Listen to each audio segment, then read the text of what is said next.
know me. Oh my God, Mark. He has hair on his head and none on his face. Can I have this in a wallet What a handsome young man. size? You gotta give the people what they want. That's funny. Oh, you gotta give the people That what shirt, they I want. bet that That's shirt. my I bet two that brothers shirt and my holds sister. more than a toilet seat. Obviously, that's my favorite. That's my. Did you make that? Did you make that shirt? We'll take a brief break and come back with a conversation with Lance. You guys are ridiculous. Cut!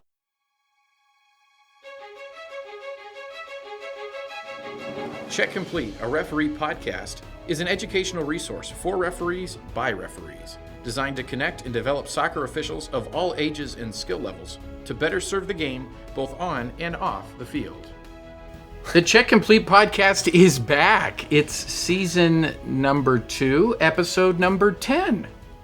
Excited to be back here for some more outstanding, we're a little biased, but some outstanding content for the Check Complete podcast. Ryan Cook's here. We'll get to you in a minute. You can just sit tight, sir. Take a number. Appreciate the threat. Yeah. And then we also have an outstanding segment with Lance VanHaitsma. It's awesome. So Lance is the man, but so is Ryan. Lance, you're welcome for making you look good. There you Here go. we go. That's right. A true assistant referee here. Yes, that's what I do. That's who you is. It is. That's who More than you- I wanted to be, I think. Yeah. So here's T. Ryan Cook with us tonight, and we're excited to have you here. Well, it's night when we're filming this. Yeah. But it could be any time of day when you're listening to this, or watching it.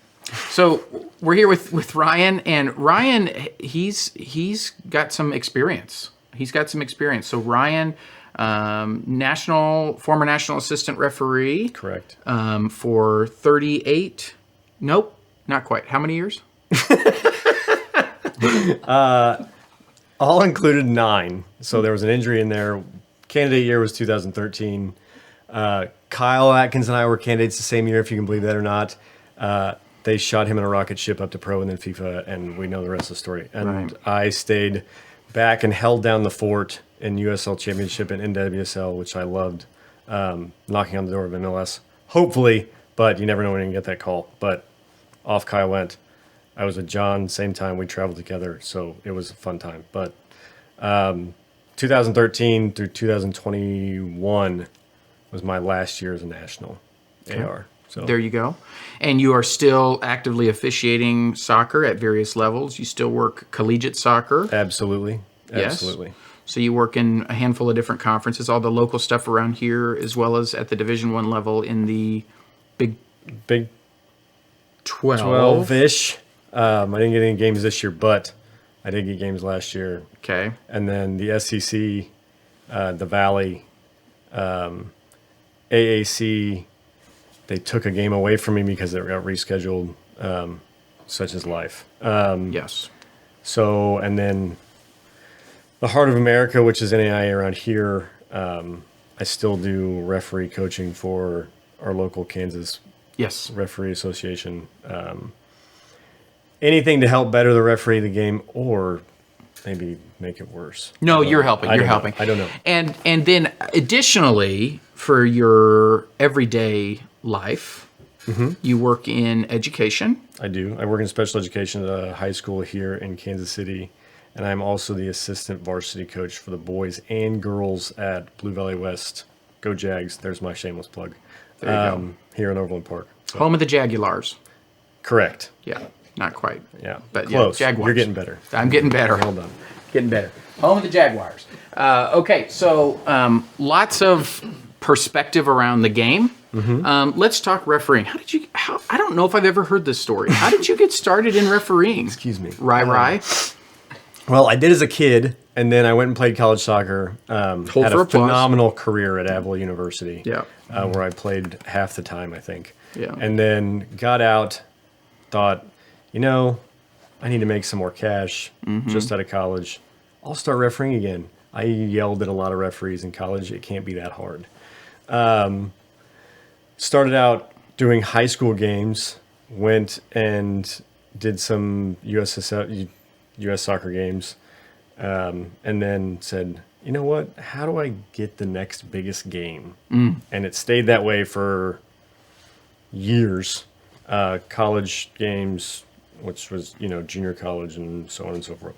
And then amateur games, traveling for amateur regionals, which is adult regionals. And then, oh my God, I have a chance to declare as a national assistant referee. Sure, I'll do that.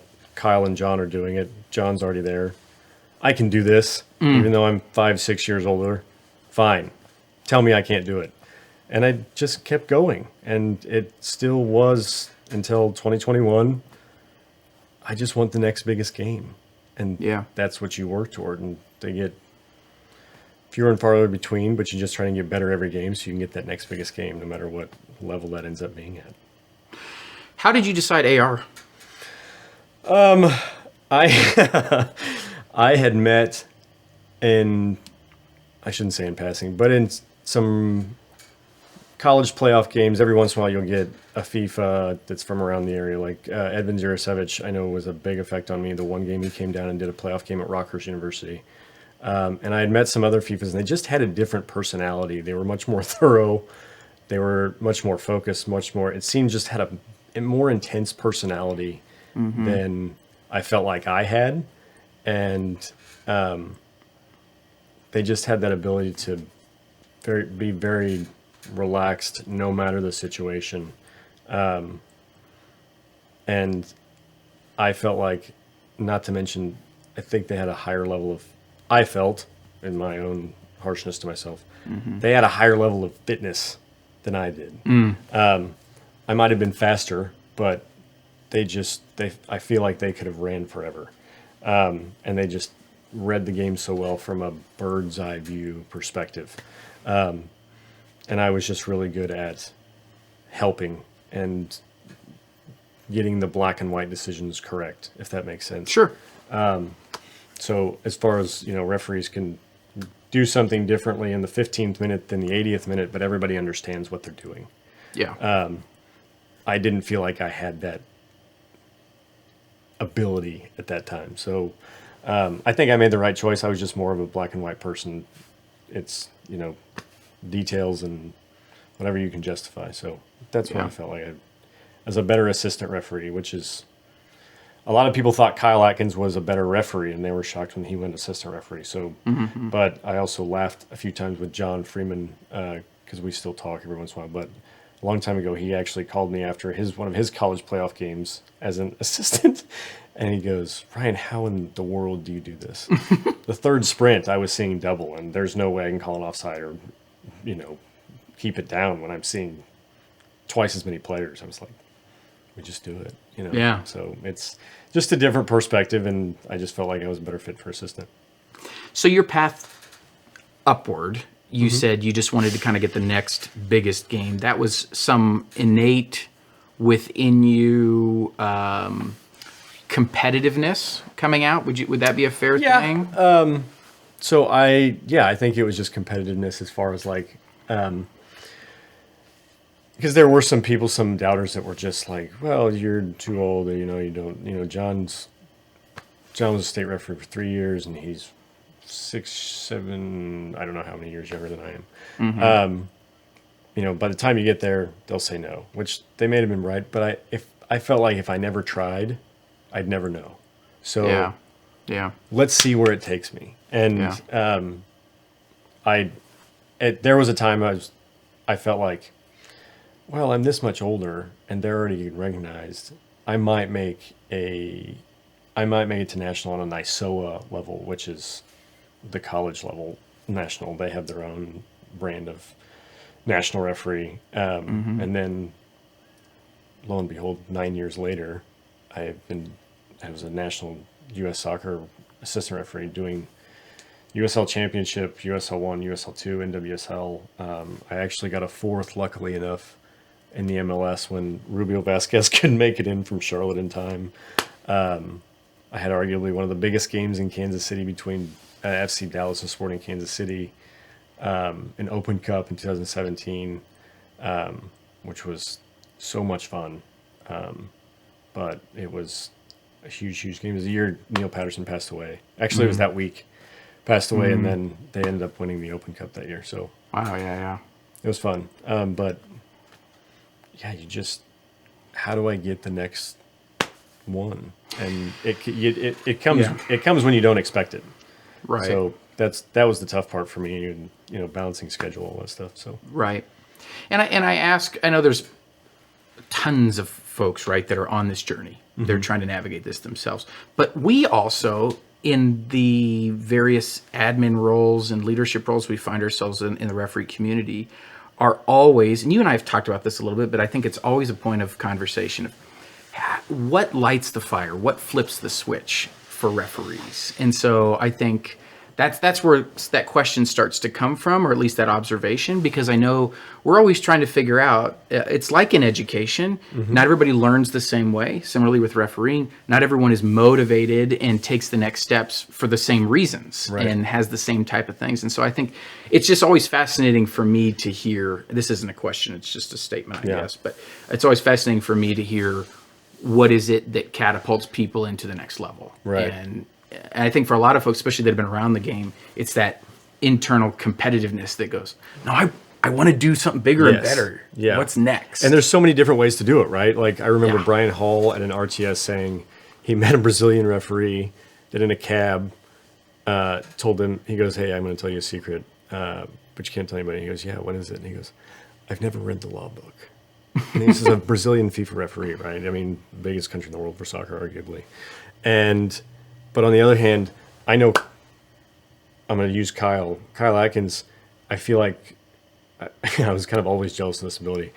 I felt like he could read the laws of the game and picture exactly what was going on as if it were a game being written out.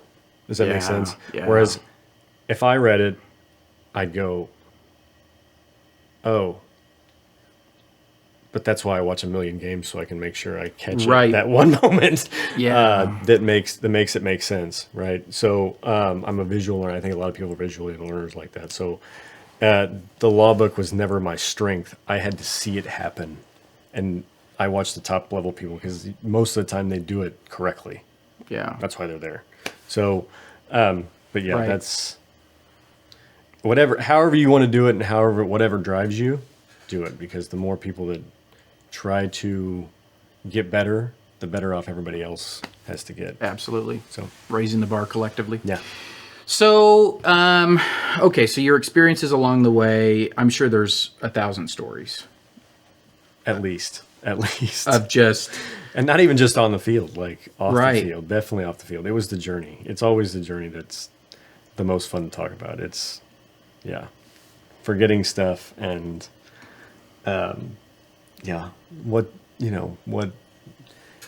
you come across just in different, adult games, and because professionals, it's so everybody has their job and does it really well. Sure. So the crazy funny stuff doesn't happen there. Yeah. It's the adult stuff that's thrown together, and no disrespect to people that do adult regionals and whatever, but they're still adults that are not professionals, and they're glad to be there, or they don't care because it's adult regionals. And I mean, John Freeman had a goalkeeper keep a cigarette in his glove and smoke on the other end of the field when the game was going on the field, and he had no idea. Like the photographer for the tournament goes, man, we had a goalkeeper smoking on the field today. And John goes, this is ridiculous. Something crazy happens every year here. Let me see the pictures. So he shows him the pictures, and John's like, that's my goalkeeper. He was smoking on my game? I've never laughed so hard in my life. That's crazy. I never knew you guys refereed Kenny. Kenny wasn't a goalkeeper. Oh, he wasn't a goalkeeper. But he does smoke on the field. He's in his knee brace. Get your information correct. Yeah. Sorry. That is wild. Yes. I remember, this is such a stupid random story, and we can cut this if we want to. Don't you dare.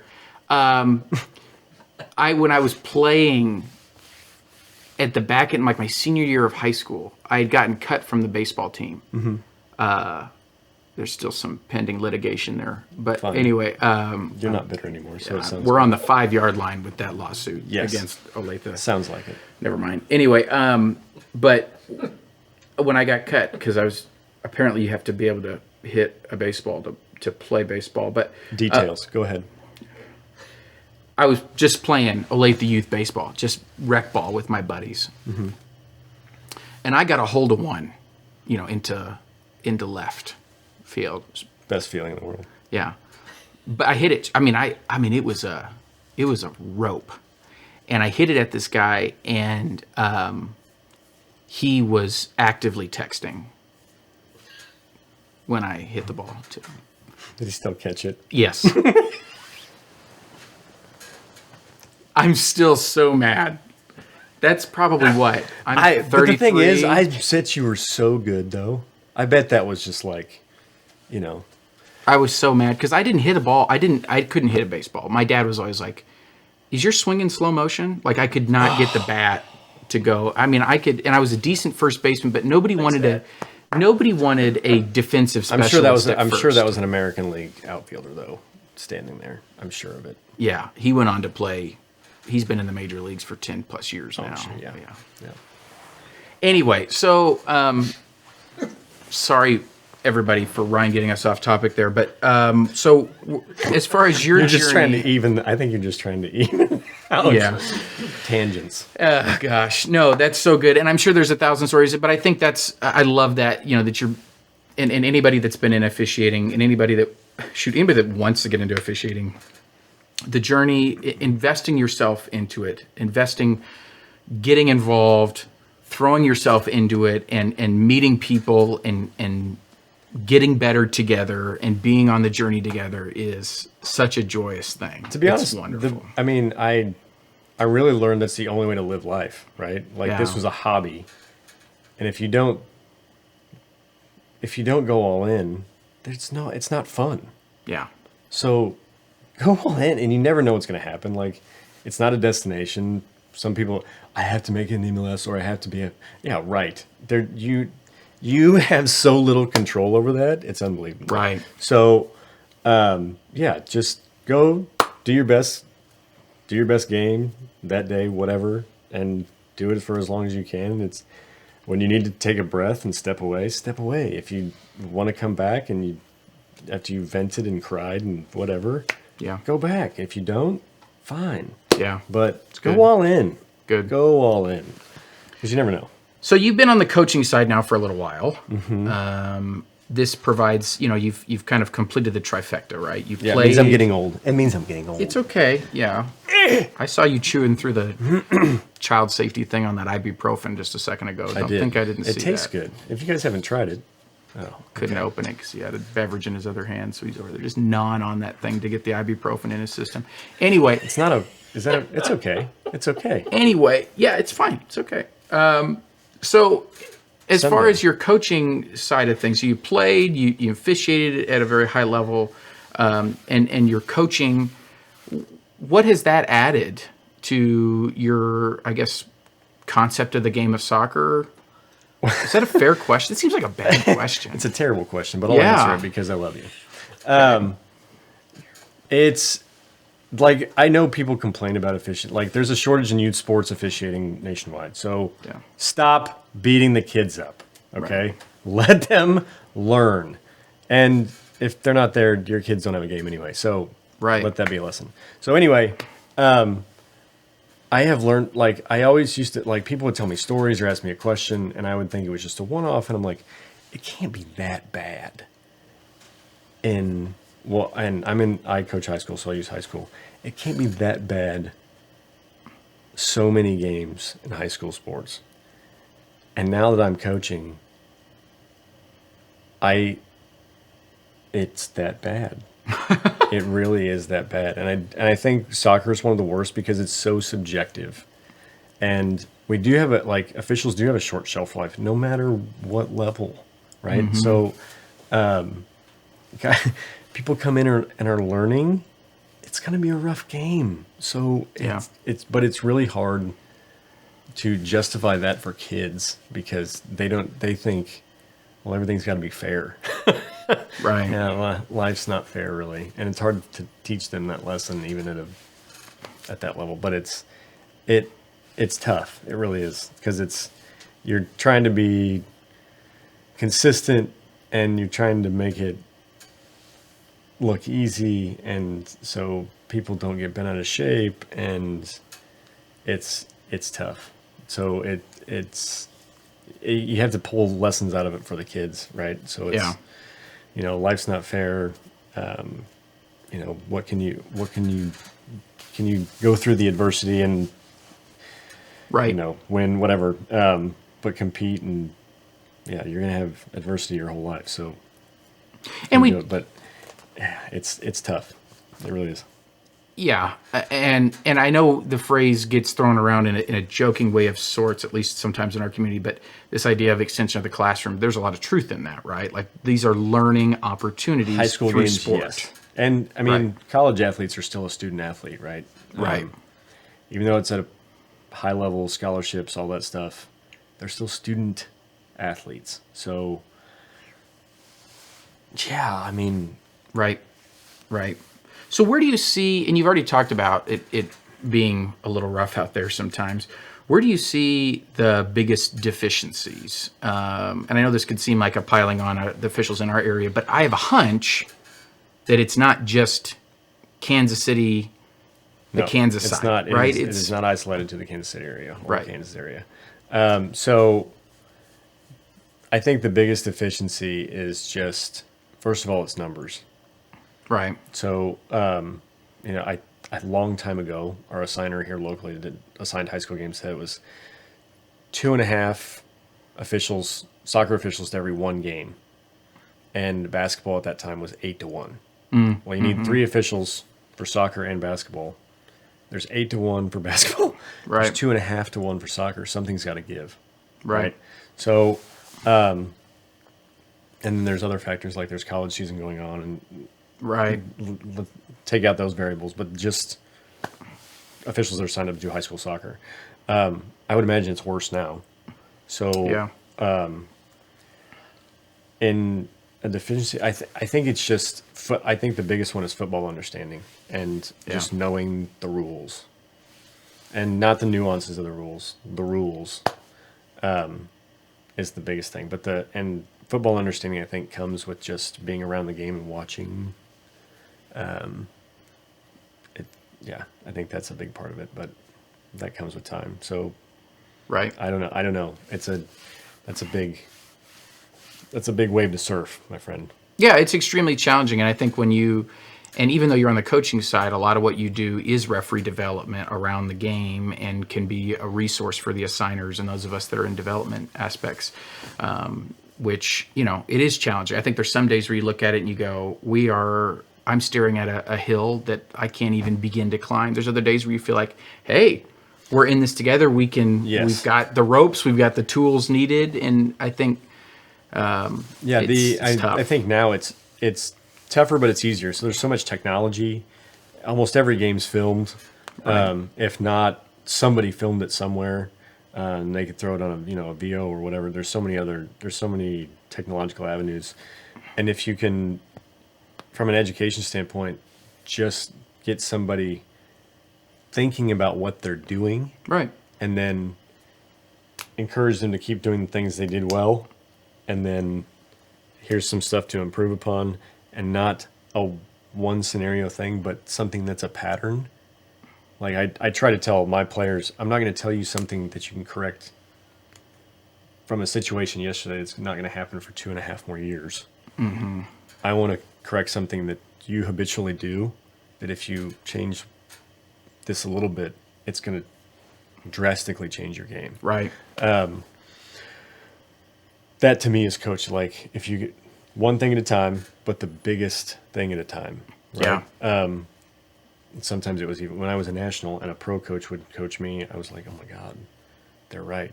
That happens so much. I do look away from the field a lot. I never thought about it, but if I kept staring at the field a lot, I bet I would miss less. Or, like, just something that small can be so big in your Right. game. So Right. it's doing that and helping the people that, because high school officials that just sign up for high school, they don't get any training. Right. They get no training whatsoever. If they, you encourage them to do through U.S. Soccer so they can get a little bit of education, but thank God they sign up, because otherwise the high school games wouldn't be covered. Right. So, right. It's a double-edged sword. Final kind of prompt or question for you as you've gone through your journey, and this might be an unfair thing to ask, but do you have a piece or pieces of advice that have stood out to you that you could pass on to others? As officials? Yeah. Moving up? Take the initiative. Be coachable. They're kind of life lessons. I know it sounds cliche, but go get it. Nobody's going to give you anything. In fact, I think that was my candidate year. I'm soon to be married. My girlfriend then had a friend in Arizona, and I knew I had family in Carolina and Minnesota. There weren't teams there yet, but I just said, hey, do you want a few weekends to go travel? And I asked them about a certain weekend that team had a home game. Mm-hmm. Hey, we're going to be in the area, assigner. Would you mind? That's when they had local, like, mm-hmm. I think pro assigned 2 people and then local assigned a 4th AR2. But I took the initiative, saved them a bill on a hotel and a flight, mm-hmm. and did a game. Now, I still had to crush the game. Sure. But I asked, and here you go. Mm-hmm.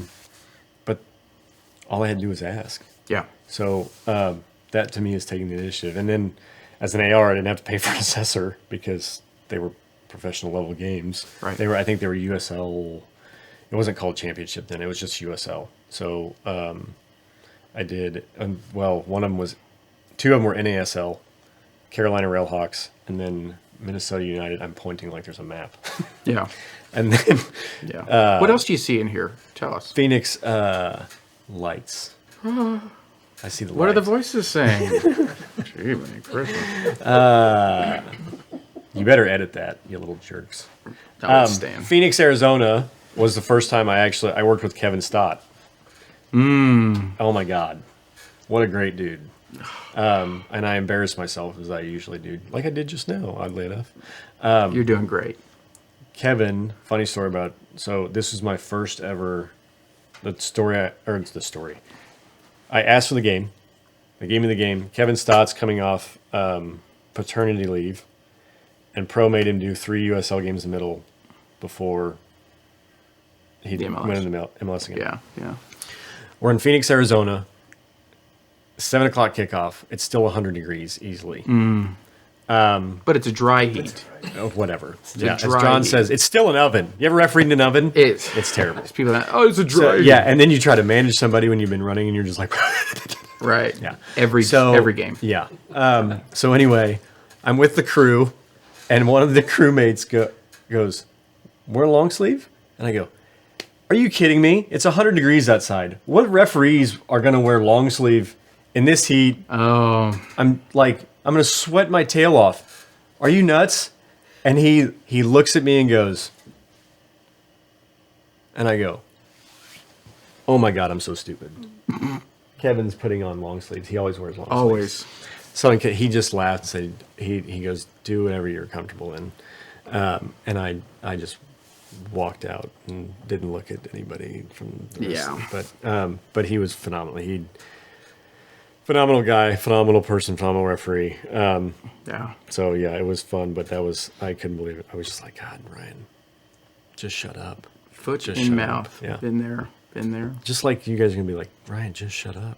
Just shut up now. Ryan, just shut up. That's You behind the camera. There you go. Ryan, this is long sleeves. Well, and you know what? My mom said I always had a face for radio, so yeah. No, She was right. Yeah. The guys behind the camera tonight are ruthless. Sassy. Isn't he an intern? Yeah. He's just an intern. Yeah. Hey, go get me a coffee. Coffee. Get you a coffee. I'll get right on it. All right. Well, this has been great, Ryan. I thoroughly enjoyed. We could talk for a long, long time. We do talk for a long, long time. Every time. There's a lot that can be discussed. It's good to have people like Ryan in your referee community. And I'm thankful for what you do and who you are, personally and professionally. I feel like you're going to put a hashtag fake news from that line, the last line you just did. But yeah, we're going to appreciate edit it. in a big butt. No, anyway, so Ryan, thanks for your time, man. It's so good to hear about your story, the ways that you, have grown and developed as you climb the ladder, and then ways that you're giving back now and making such a huge impact on so many student athletes as well as referees. Was that what I was supposed to say? Okay. Just doing my best. But it's always an honor being with you. So Yes. I appreciate the invite. No, it's awesome. So thanks for your time. We'll take a brief break and come back with a conversation with Lance. The Check Complete podcast is brought to you in part by JF Consulting Tax Preparation and Bookkeeping. Taxes suck, we can help. All right, super excited today to chat with somebody that has done a lot of good work in a lot of areas. Lance VanHaitsma here with us. We would take a lot of time to really go through all the things that you're involved in and all of your accolades and things you've been a part of. So we will just have you introduce yourself, give us a little bit of the Reader's Digest version of who you are and what you do, and then we'll jump into some of your story. But first and foremost, Lance, thanks so much for your time. Gordie, thank you very much for having me. I know this has been a long time coming. I know we've tried to connect in different moments with our busy schedules, so I'm really happy that I'm able to join the Check Complete podcast and be part of this community, that you've started. Some basic introductions about me. I'm originally from Michigan. I went to school in Ohio, then I went back into Michigan, former player in college. But I became, a referee when I was in Michigan. Just like many of us, I became a referee because of the money. I needed a job at a young age, and it was some good way to make some extra cash and stay involved in the game. I thought it was easy. I said, hey, anybody can do it. I've seen some of my local referees when I played. I was like, anybody can do this. But you get a reality check quickly, realizing that it is much more difficult than what you witness as a spectator. Mm-hmm. So started in Michigan, grew up in Michigan, Western Michigan, Grand Rapids area. Then I moved to Florida when I graduated from Western Michigan back in 2006. Just before I moved to Florida, I was starting to realize that there was a path for refereeing. This was back when U.S. Soccer had the grading system. Mm-hmm. So at that point, I was a grade 8, and I had been a grade 8 for, 3 years. Started off doing high school games, and then I worked to youth soccer. Then I realized, being around individuals, around my same age, in the 20s, that there was opportunities for advancement. So I was starting to advance to my grade 7. I moved to Florida. I was very fortunate to move where I did in Florida, in West Palm Beach, in South Florida in particular, just because of the strong network of officials and refereeing and development in the state of Florida under, at that time, Joseph Michna, the SRA, the former SRA. We had a really good group, a really good support system, where it allowed me to advance from 7, 6 to 5 to national referee status. And allowed me also to get involved in local executive boards, whether it be for my high school chapter or my college chapter, as well as my U.S. Soccer, helping out with the state of Florida. So I moved to Florida. I've been in Florida ever since. As a FIFA futsal referee for a handful of years. Went to the FIFA Futsal World Cup in 2016 in Colombia. It was an incredible experience to represent my country. It really hit me and put everything in perspective, being able to do the walkout at an international tournament. And even though it wasn't my national anthem, my country's national anthem being played, but being there when it was the Brazilian national anthem being played, the Argentinian national anthem being played, as well as the official FIFA walkout music, it makes you realize that all the hard work and sacrifice, because if it was easy, anybody could do it. And I say that about anything in life. So to have that opportunity, it really puts things in perspective. And it's like when they say like your life flashes before your eyes, that's really what it was in terms of my referee life. So it was an incredible moment. A couple more international tournaments outside of the World Cup. And then I had an incredible opportunity to come work at CONCACAF as the manager of refereeing in 2019, at the end of 2019. It was, I would say it was the easiest difficult decision I ever had to make in my life. Because the easy part was working for CONCACAF. You know, I've always wanted to work for my confederation. Back when I was a state level referee in early 2010, 2009, I was able to be a liaison for Gold Cup. I was able to be a liaison for local seminars that they would host in Fort Lauderdale. So for me, like, I always wanted to be part of that. And I always thought it was my dream to work for CONCACAF, and it still is my dream, and I'm living my dream. So, but the flip side of that was I had to retire from the FIFA futsal panel at an earlier age, with so much, you know, still so many more goals to reach.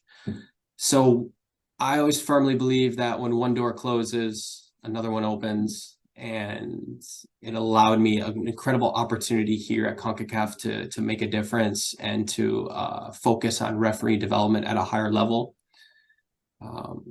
Same as, you know, the work we do at NYSOA.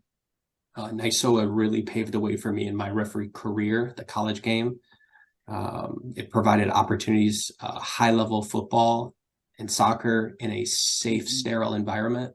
Where you can really hone your craft and work on your officiating, as well as your professionalism. And then being able to be involved in NYSOA leadership, getting my start there, which propelled me to have the resume and to have the background needed to work at CONCACAF, because, you know, there's a lot of strategic planning, there's a lot of educational content, which, you know, NYSOA really prepared me for this position I have now at CONCACAF. So I know it's kind of a lot, but I'm sure we will get into some nitty gritties here, talking about some details, which, you know, I'm happy to just be part of the podcast. Yeah, no, that's fascinating. And I don't think I've ever really heard your story. And so I was anxious to hear you unpack some of that. And like you said, we will dig into some of those specifics. But yeah, to rewind a little bit back into your early days in officiating, I think one thing that those of us that are in state level leadership are wondering is, what is it that's going to, because we acknowledge, right? When I teach entry level clinics, I always say, okay, why are you here? And if the answer is money, A, that's okay. But B, I want to know what the number two reason is, right? Like, I'm curious on what drives people to come into this. And then I'm very curious on what is it that propels people down the pathway? How does the bug bite certain people? And I know it's like education, right? There's not one way that people learn. There's not one way that people get kind of swept up into this. Refereeing could be something. So I'm kind of putting you on the spot, but were there pieces, or was there something that was kind of like, okay, it started out as money, but now I'm thinking this could be something more? And maybe you already mentioned that and I missed it, but I'm just curious. Absolutely. If you're in it for money, you're not going to go very far, and you're not going to be in it very long, because there's only so far it's going to take you. And you're going to be miserable if you're only doing it for the money. So money is good because it's nice to be fairly compensated for the work you do, as well as, you know, at a young age, making some extra cash. Typically, it may be, you know, one of your first jobs, or maybe it's a side hustle for you. to be able to purchase and afford different things. But you really have to have the passion for it. You have to have the passion, the love for the game, not just for refereeing, but for the game. Yeah. You have to enjoy soccer. That's why, former players make great officials, especially at the younger age, because they start with a higher foundation, with a baseline, because of their knowledge of the game and their love for the game, and to move into advance and stay with it. It's really the support system you have. Yeah. Knowing there are opportunities out there that are bigger than your backyard, and a pathway to those opportunities with people willing to help you. Yeah. And that's what really, I think, started with me. Is I had some really good mentors in Michigan. My local high school assigner and U.S. soccer tournament assigner, Jerry Ouellette from Battle Creek, Michigan, was phenomenal for me. He gave me a lot of opportunities, took some risks, not necessarily knowing me too well in the beginning and then working with me. Another person, to John Nadzum, who from the Kalamazoo area, Golate, Richland area, was somebody I worked with on a regular basis, and somebody who I wanted to emulate because of the way he officiated, the way he had professional interactions with the players and the coaches, because we know that's a total different skill set with communication to players and coaches, and that can really make or break your game control specifically. So, I had those two, as well as countless others, that really helped me and showed me that there is a pathway if you want it. I was given the opportunity as a grade 8 referee, not knowing a whole lot, to travel outside of the state of Michigan for a tournament in Chicago, Illinois, Best of the Midwest, for over a Memorial Day weekend. And that's where I got to be with a group of probably, it was like 15, 20 referees in their 20s to early 30s that were in different points in their career, from grade 8 all the way up to grade 5, which I never even heard of at that time or seen somebody. Yeah. And so being around these individuals that were around the same age, that had the same interests, and we could relate to one another, being around the same age as well, that I thought to myself, wow, like if they can do it, I can do it. Yeah. And I want to do it. So that's how I got hooked, and then seeing that there are opportunities elsewhere, wanting to, I've always been a firm believer of writing down goals. Write down your goals, because if you write it down, you become accountable to it. So I would go and I would write down my goals. I was very early in my referee career. So my goals might have been, I want to referee 50 games this year at all levels. I want to upgrade to grade 7 by next year. Things like that, where it was like they were attainable, but at the same time they were goals that took more than just like a month to accomplish. Right. So that's how I got hooked. I got hooked because of the support system I had. Yeah, that's huge. And so now, did you find, before we get into some of the specifics of I want to talk about futsal, I want to talk about NISO, I want to talk about CONCACAF. You found yourself in, like you said, when you got to Florida, into some board leadership roles, and then obviously the leadership roles you're in now. What were some of the factors? I'm assuming that some of those people early on that invested in you, I know for me, that has really motivated me to be into leadership roles, that's what keeps me doing sometimes this work that can be really a bit of a grind and a little bit of frustration and in referee development and that kind of thing. So I'm assuming that some of those people were some of the reasons why you're in this now, or just naturally. It seems like you have you communicate so well, you have a penchant for leadership and do really well in those things, but were some of those people the factors, and were there other reasons that you find yourself being drawn, especially to this referee development slant? Yeah. It started with, when I moved down here to Florida in 2006, I didn't know anybody. It's like you're moving into a new area. I wouldn't even say I was big fish in small pond. I was still small fish in small pond, coming from Michigan, coming from West Michigan, which wasn't known to produce top level officials. Jason White is a prime example of that, who still works in MLS. But at that point, Jason was either a grade 5 or he was just becoming a national referee. So he was still on his journey to becoming, to reach the top. So he was really the first person, and then Nick Belzer came later, as people who came through from West Michigan. But in West Michigan, you had to travel to Detroit area to get your adult game count in order to upgrade. And I wasn't there yet. So when I moved to Florida, the state referee administrator, Carlos Felino from Michigan, who's still there, incredible person who, he helped me transition down to South Florida by making a phone call to the SRA, Joseph Mickna down here, to kind of let him know that, hey, I got this kid who's moving to Florida. He's just starting his referee career, seems very professional. I've gotten a lot of good feedback about him. I just wanted to put him on your radar.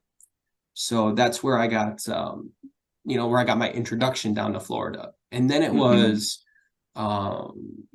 showing up, attending high school meetings, because down here we have high school meetings. I joined both Broward and Palm Beach high school chapters. I would attend their meetings, do games. Like, I really wanted to let people know that, who I was, let them know that I'm available, that, this is what I want to do. And you have to find out who are the people that can make things happen for you. Not every executive board or not every organization can provide you, they're limited in their opportunities. So I wanted to be in different areas because that's where I wanted to reach the top. And I think it started with really just the professionalism. Like, I can't tell you, of all the games I've officiated, I've been, I guess you'd say, maybe fortunate that I've never missed a game that I've accepted. I can't even remember being late to a game. I think for me, being late was 15 minutes prior to kickoff, which may have happened less than a handful of times due to traffic issues. But, I was always the person, and I think that speaks volumes when you're younger, because when you're younger, you have a lot of interests that pull you in different directions, right? Activities. So being somebody who's responsible, being somebody who's on time, being somebody who's professional on and off the field, being active when you're in meetings with asking questions, appropriate questions, as well as participating in educational sessions, actively participating, not just physically being there, but also mentally being there. Really, I think, made people think that, oh, like, who's this guy? Like, this guy could be somebody down the road that could have a future in helping lead organizations. I was also a school teacher at that time, middle school and high school science, back and forth for 8 years.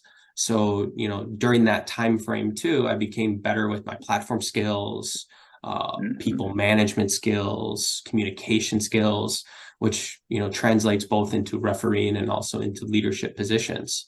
And I think too, it's also there's always a natural progression with leadership, executive boards, looking for a mixture of experience versus youth and new ideas. And people who have energy, because I think that's probably the biggest thing I noticed when, when I became on the executive board with NYSOA. Like, I was part of my local chapter leadership first, and then I saw an opportunity that I reached out to and I interviewed for, and I was given the position, or I won or was selected for the position. And just bringing new ideas, bringing new energy, bringing a different perspective that maybe wasn't there before, or maybe it was there before. It's just that the timing wasn't right. And I feel that it happens a lot. Like, we have great ideas. A lot of the ideas they're not brand new ideas. They're ideas that maybe our predecessors had thought before, but the timing wasn't right. The timing wasn't right. So that's how I got involved in leadership, was really through my professionalism on and off the field, and also my professional life as a former school teacher. Yeah. No, that makes total sense. So let's get into the NISOA side of things. So you've been officiating college soccer for a long time, and have had some great opportunities to work at the collegiate level, and so that's fantastic. And I think then obviously the leadership side of things as well, which you've been able to offer to the NISOA community. And I've told you this before. I'm so appreciative of what you have done and what the team has done in the last few years. So let's talk about that. I mean, talk about the collegiate game as far as, I think I know this answer, but as far as does the collegiate game have a strong place in referee development? And if so, does that where do you see that fit? Because I know sometimes folks, we had this conversation about college, about high school and stuff that, I'm on the USSF path because I'm wanting to go to the MLS. I'm wanting to get a FIFA badge, all that kind of stuff. Where do you see the collegiate game fitting into that referee development? First, I love the collegiate game. The collegiate game is my favorite because it's still, I call it pure. It's still pure. It's still student athletes, right? These are student athletes who are trying to make it. You've got some of them that are trying to make it to the next level. You have some of them that are there for the love of the game. You have some of them there because, depending on the level, it's to be involved, or they're there on scholarship. They're there. So I love the collegiate game. The collegiate game provided me so many opportunities to develop my own skill set as well as to advance. But time has changed. The time has changed where back where, the collegiate game was the game where referees, the professional system would look at referees from those areas and promote them, and a lot of it was because there wasn't a development structure back then like there is now. Now you have the professional referee organization. Those guys that group does a tremendous job in identifying talent and developing talent for the next level.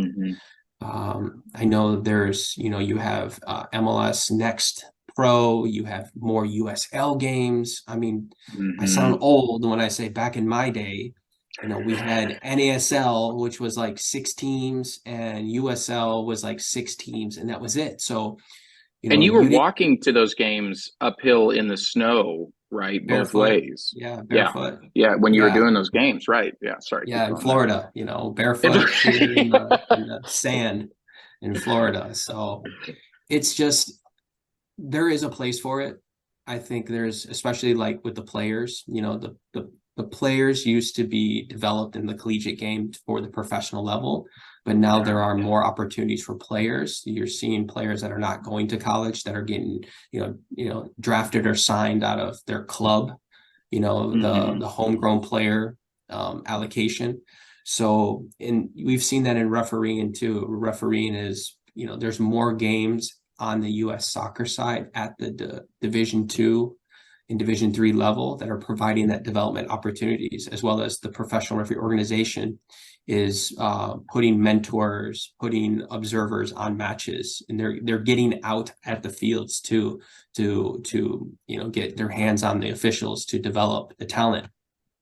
But having said that, the collegiate game provides opportunities and challenges that it's difficult to replicate in other avenues because of that desire, that will to win. It's that win at any cost, that one game, whereas in the professional leagues, it's a season where they make a tie. Okay, we're on to the next game. In the collegiate game, there's so much at stake because the season is shorter. There's less number of games, and the coaches are making a lot of money in the collegiate game. So there's a lot at stake for them. There's a lot of pressure for them to keep their jobs. So it creates challenges for sure. And I mean, I remember the days where, when I get my appointments or my assignments for the year back in the spring for the fall, and I would see, I'm at UCF and I'm running a line for Alex Preuss. And back when Alex Preuss still a FIFA referee. And I was like, oh man, this is amazing. I had that, that was circled on my schedule.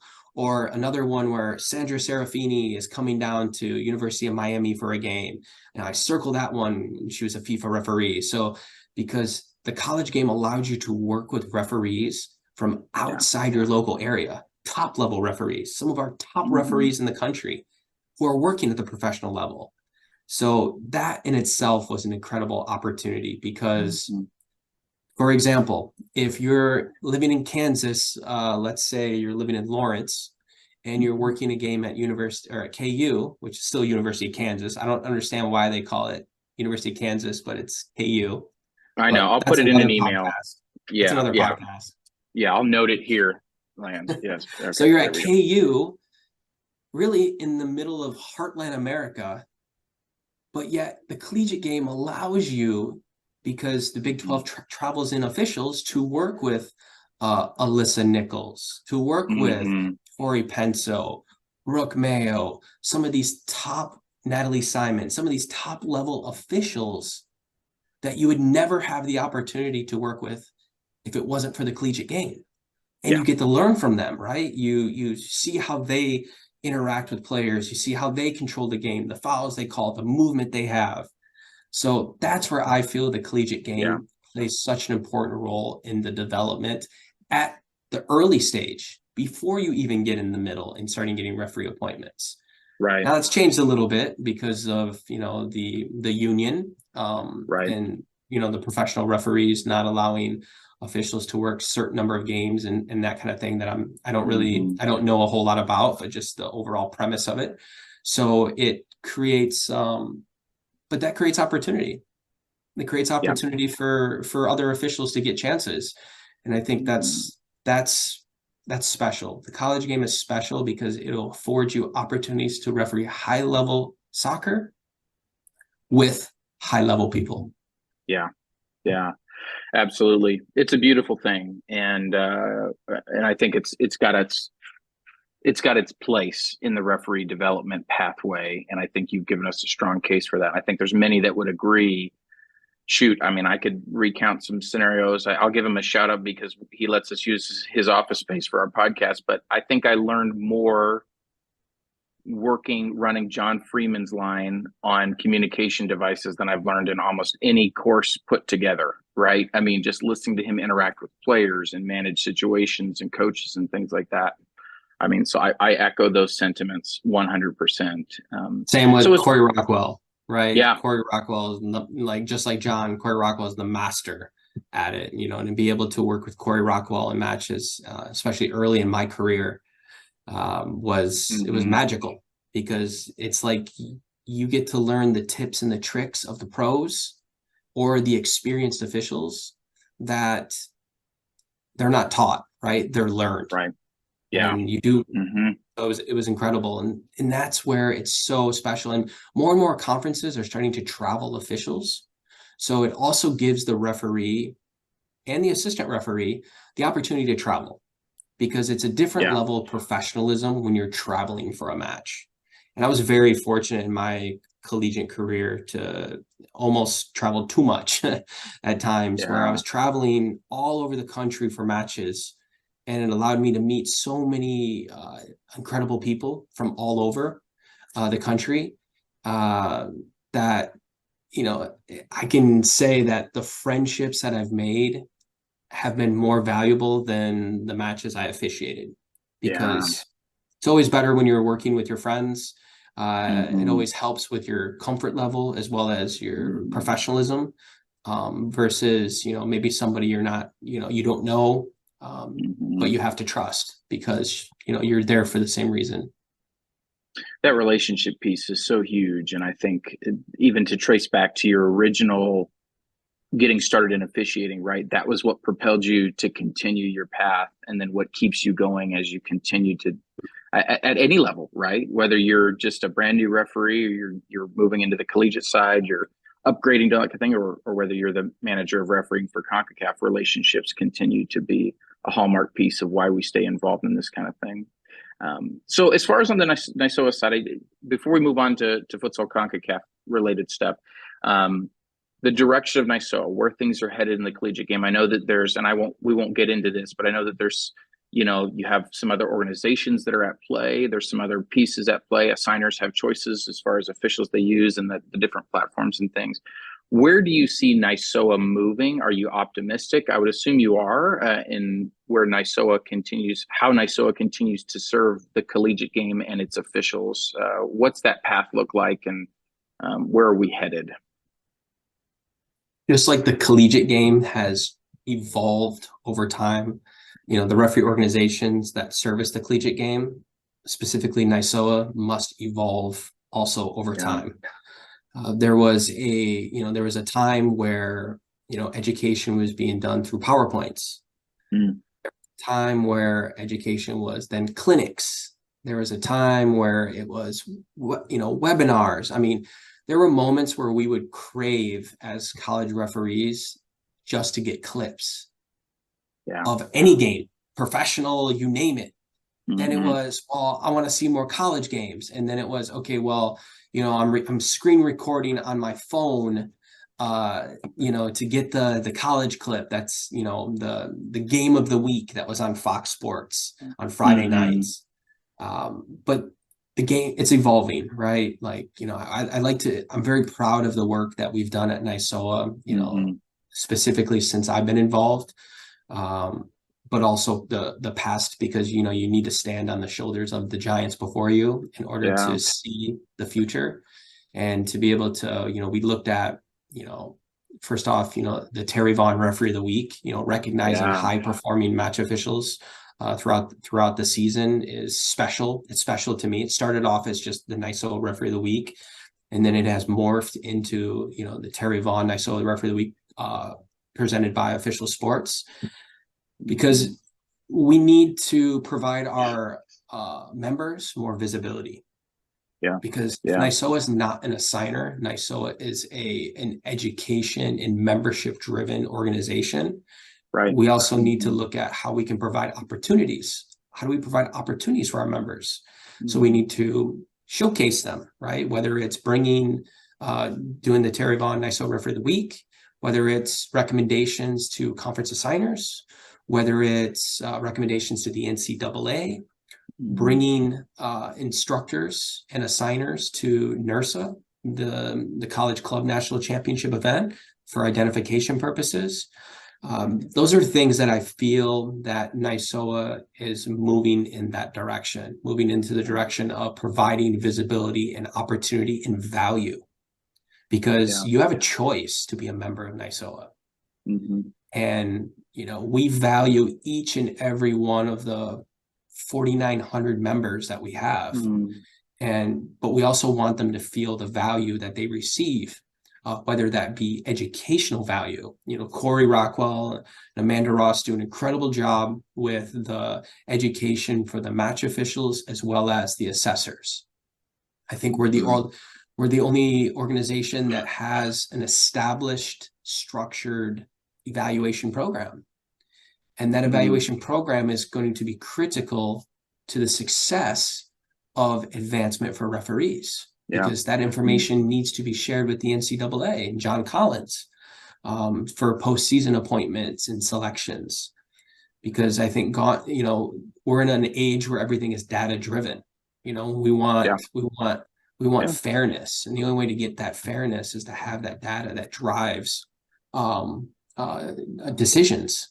So I see NYSOA as being very complementary and supportive to the NCAA and their mission, as well as being inclusive with different gender, you know, different ethnicities, as well as the women refereeing, providing opportunities. Because, you know, I've always been a firm believer, and this was said to me by somebody else, but I will steal it from them, is that we want our referees to be reflective of the student athletes. But we also be diverse. And with diversity comes incredible opportunity. So, you know, that's something that with NYSOA and the RIDE committee, they do an incredible work there to provide awareness of different equity amongst our referee community. We have the Women's Summit, where we have the Women's Summit attached with the NCAA Women's College Cup, which the NCAA helps support. This year, I got an email from Managing Director Tori Penso, and I saw on LinkedIn that they have the keynote speakers for the Women's College Cup Summit is going to be Tori, Brooke Mayo, and Mihensa Rench from Suriname, which was the trio for the World Cup, for the Women's World Cup. So, it's incredible what NYSOA can do with the resources and the people that it has in position. But the local chapters play a major part into the success of NYSOA, right? As with recruitment, you're the entry point. You are the first impression the local chapters are for our new members.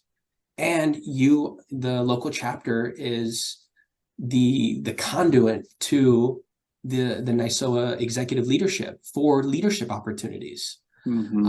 So I am hopeful, and I am very optimistic that we're going to see stronger grassroots efforts with the local chapter in the future, as well as we're going to see opportunities for match officials to achieve their goals, whether that is to reach at the professional level, or to just be a College Cup referee, or just be a serviceable referee at your local level, because those are the games you want to do, and you want to do them to the best of your ability. And that's what we're here for, to provide you that education for that.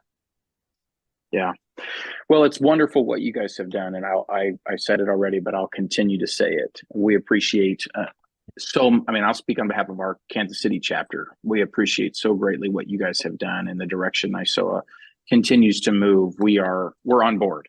So we've all gotten the tattoos, the NYSOA tattoo. So we're all in, Lance. So you're saying if we change the logo, it's going to be a little bit of a problem?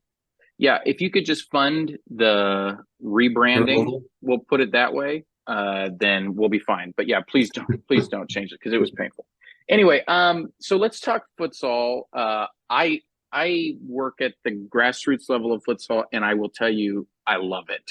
I love futsal, and it could be because I'm a basketball and a soccer official, so I'm like, it's these two things coming together, like inside and soccer. But how did you get not just into futsal, but into futsal? How did that come about? The Check Complete podcast is brought to you in part by JF Consulting Tax Preparation and Bookkeeping. Taxes suck, we can help. Well, this has been season 2, episode 10, of the Check Complete podcast. I am a 10. You're a 10. Yeah. You are a 10. And Aaron was the 9. A dime piece. Yeah, Aaron was the 9. Yeah. Ryan Cook, thanks for being here, man. Always an honor. Appreciated. Thank you for inviting me. Sorry the schedule didn't work out before, but I'm so glad I made it. That's okay. I'm just glad your people and our people could work something out. Yep, that's what it's all about. That's what it is. Huge thank you to Lance VanHaitsma for his time. Just a phenomenal guy. And a beautiful man, by the way. Absolutely. God, Lance, beautiful, beautiful man. Thank you, Lance. You're a good guy. Yeah. I miss you. Yeah. So we'll have Lance and we'll get Mark on, and then we're going to do the Lance and Mark show. Not a beautiful man, Mark. So, oh, wow. Oh, gosh. Cahan's going to... I still love him, but... He has his shots fired here. All right, Mark. Not Mark Tiemann, Mark Cahan. No, Mark Cahan. We're editing this. Yeah, you got to edit. I'm talking about Mark sorry. Cahan. Mark Cahan. So we'll have Mark Cahan on, and then we'll have the Lance and Mark show at some point as well. Mark Cahan's fantastic. Yeah, he is wonderful. So thank you. We would love to hear back from you if you have different items that you would like to share with us, things you'd like for us to talk about. We're going to nerd out again. Don't worry. I know this has been 2 episodes without nerding out. That segment is not gone. We just kind of took a brief break, a breather from that, if you will. Make sure you like and subscribe to our content, please, on all of our platforms. We're not begging, but we are begging you to like and subscribe to that. And if you could just, like what we were saying, right? Just like tell a friend and then have that friend tell a couple more friends, and like they can kind of be their own boss of this thing. It's kind of like No, it's not an MLM. We're not asking you to be a part of an MLM, but we are wanting you to like and subscribe to our content because we think it's pretty great. And if you could share this within your referee community, that would be awesome. At check_complete on Twitter and Instagram, Check Complete Podcast. On the Book of Faces, if you want to check us out there. And if you're not already watching on YouTube, you can watch these on YouTube.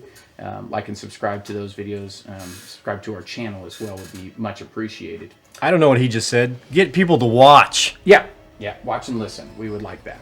So thanks again, Ryan, T. Ryan Cook. We appreciate you. That was not approved. And Lance VanHaitsma, we appreciate you as well. We'll see you next time for season 2, episode number 11. Bye-bye.